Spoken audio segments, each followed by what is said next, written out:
تو نہیں ہے.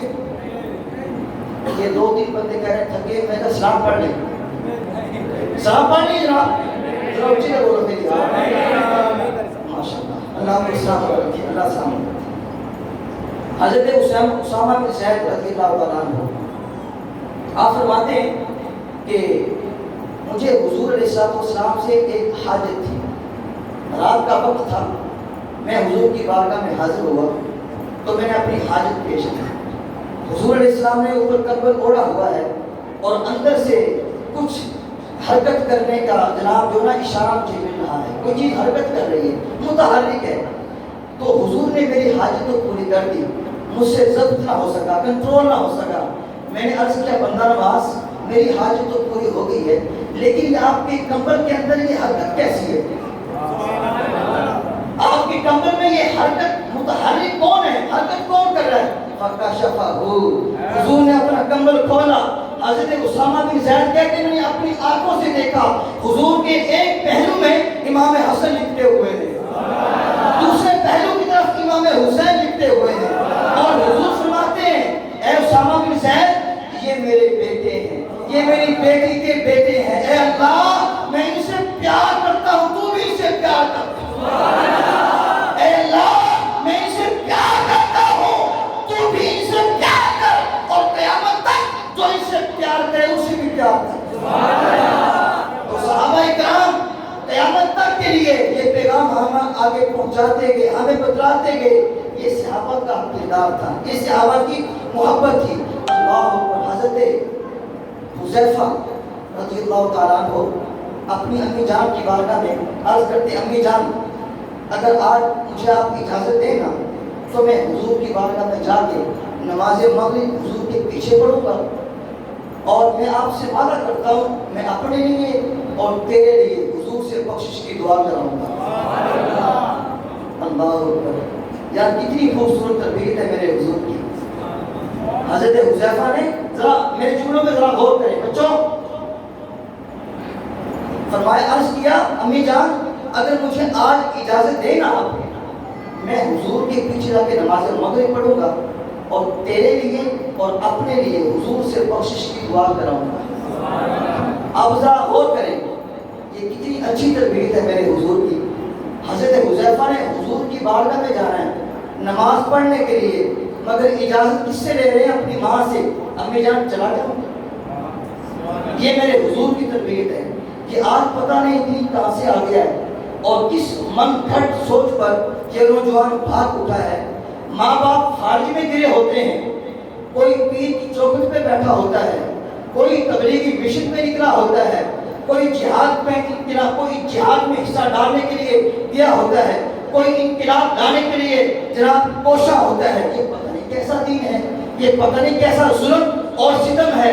صاحب یہ میرے نبی کا لایا ہوا دین نہیں ہے, یہ میرے نبی کا فرمان بھی نہیں ہے, یہ صحابہ کا فرمان بھی نہیں ہے. آج باپ صبح اٹھ کے بیٹے سے کہتا ہے, 60 سالہ باپ, بیٹا آج جمعرات کا دن ہے اور آج گاہ کی دکان پہ زیادہ ہوگی. میں کہتا ہوں کہ بیٹا تو 2 گھنٹے مجھے دکان پہ زیادہ دینا, ٹائم اوور لگانا, میں بوڑھا آدمی ہوں, مجھ سے گاہک سنبھالے نہیں جاتے, ذرا بیٹا تو مجھے 2 گھنٹے زیادہ دینا. آگے سے بیٹا سینہ چوڑا کر کے کہتا ہے, کوئی جیتا ہے تو جیے, کوئی مرتا ہے تو مرے, میں نے اس وقت دربار ضرور جانا ہے. یہ میرے نبی کا دین نہیں ہے. کان کھول کے سن لے, اپنے دل پہ لکھ لے, یہ میرے نبی کا لایا ہوا دین نہیں ہے.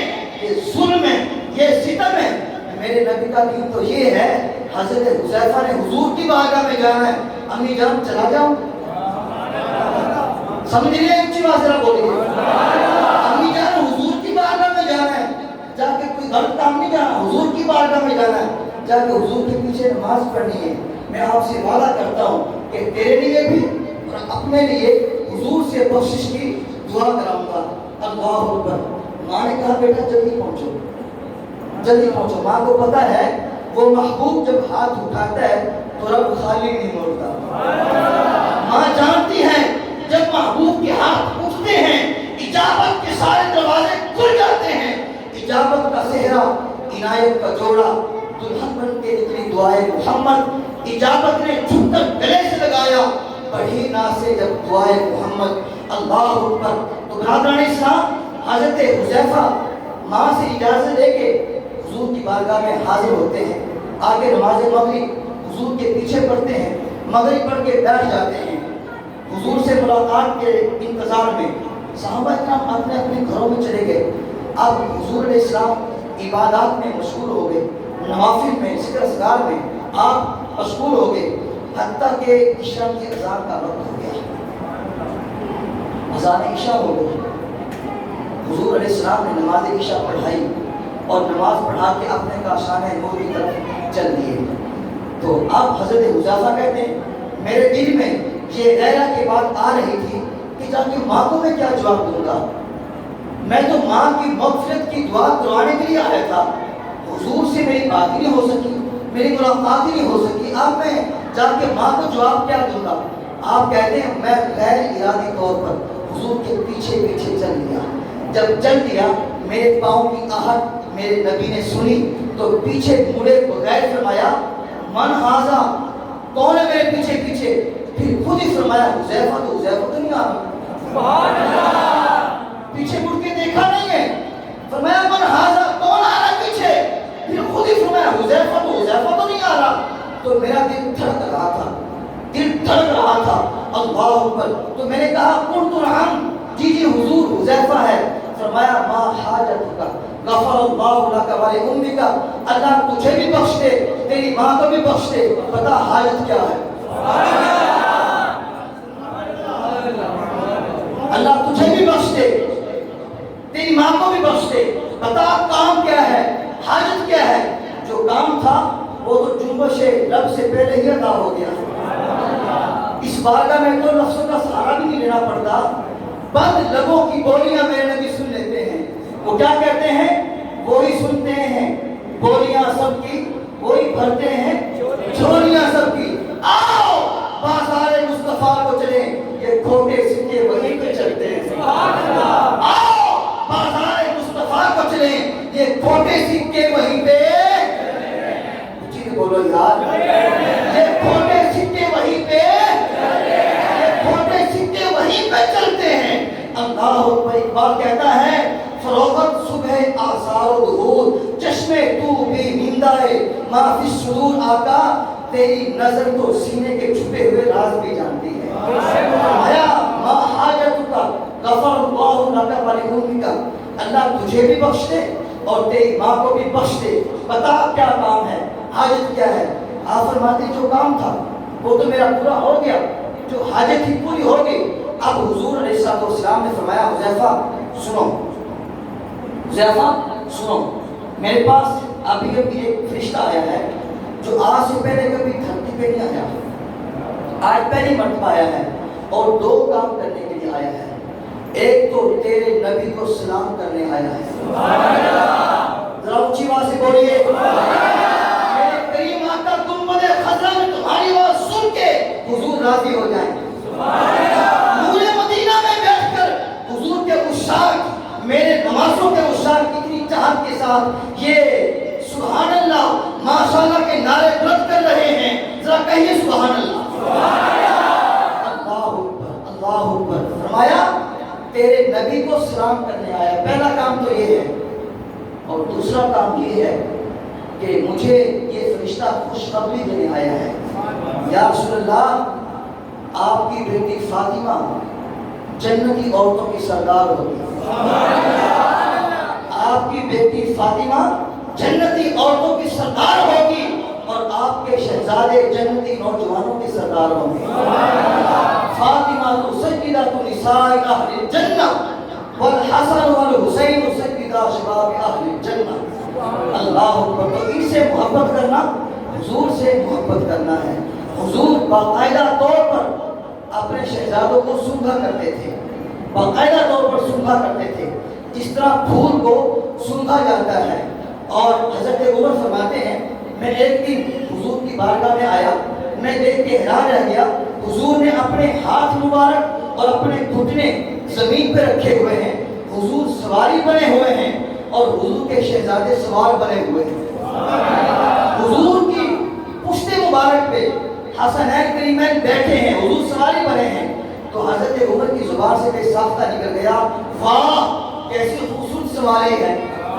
میرے حضور نے فرمایا عمر سوار بھی تو کتنے خوبصورت ہے۔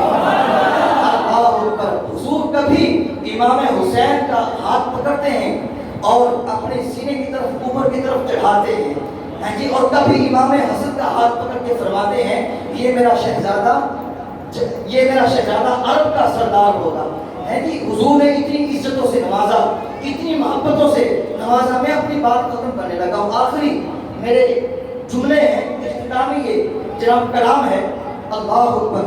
تو میرے پاک نبی نے فرمایا میں تم میں دو بھاری چیزیں چھوڑ کے جا رہا ہوں، کتاب اللہ و اہل بیتی، ایک قرآن مجید فرقان حمید اور دوسری میری اہل بیت۔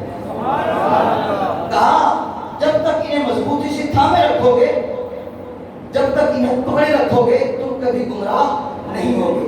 اب یہاں پر ایک فطرتی طور پر سوال ذہن میں آتا ہے، کیا کہ جب قرآن مجید میں ہر دکھ کا مداوع ہے، ہر مرض کا علاج ہے، ہر بیماری کا علاج ہے جب قرآن پاک کے اندر، تو پھر ہمیں اہل بیت اطہار کا دامن کیوں پکڑایا جا رہا ہے؟ جب ہر خوشک و تر کا ذکر قرآن پاک میں موجود ہے تو پھر ہمیں اہل بیت کا دامن بھی ساتھ کیوں پکڑایا جا رہا ہے؟ اللہ اکبر۔ تو قبلہ استاذیم بڑا خوبصورت جواب دیا کرتے ہیں، آپ فرماتے ہیں ایسے ہی کرتے بیٹا آگے ہاتھ کیا کرتے، جب بھی اداسی آئے موڑی کھولا کرتے، آگے ہاتھ کیا کرتے، اللہ اکبر۔ تو آپ فرمایا کرتے ہیں استاد صاحب، آپ فرماتے ہیں بیٹا کسی بھی امتحان کے دو حصے ہوتے ہیں، ایک ہوتی ہے تھیوری اور ایک ہوتا ہے پریکٹیکل، ہیں جی۔ ایک کیا ہوتی ہے تھیوری اور ایک پریکٹیکل۔ تھیوری کہتے ہیں لکھا ہوا نصاب تعلیم، تحقیق شدہ نصاب تعلیم، اور پریکٹیکل کہتے ہیں اس کی عملی مشق کو۔ فرمایا میں تمہیں دو چیزیں دے کے جا رہا ہوں، ایک قرآن پاک اور ایک میری اہل بیت۔ فرمایا اگر تم اسلام کی تھیوری دیکھنا چاہو تو قرآن پاک کھول کے دیکھ لینا، اور اگر کبھی تمہیں شوق آ جائے کوئی ایسا بھی ہے کہ جس نے اس تھیوری پر پریکٹیکل کر کے دکھایا ہو، تو فرمایا پھر کربلا کے تپتے ہوئے ریگزار میں نماز رسول کا کردار دیکھ لینا۔ تمہیں 22,000 کی ننگی تلواروں کے سامنے تنہا تنہا حسین ابن علی یہ تمہیں زندگی کا سبق سکھلا رہا ہوگا۔ یہ وہ پیغام ہے، یہ وہ پیغام ہے جو میرے امام حسین لوگوں تک پہنچانا چاہتے تھے، لیکن آج اس کردار کی بجائے چند رسومات تک ہم محدود کر دیے گئے ہیں۔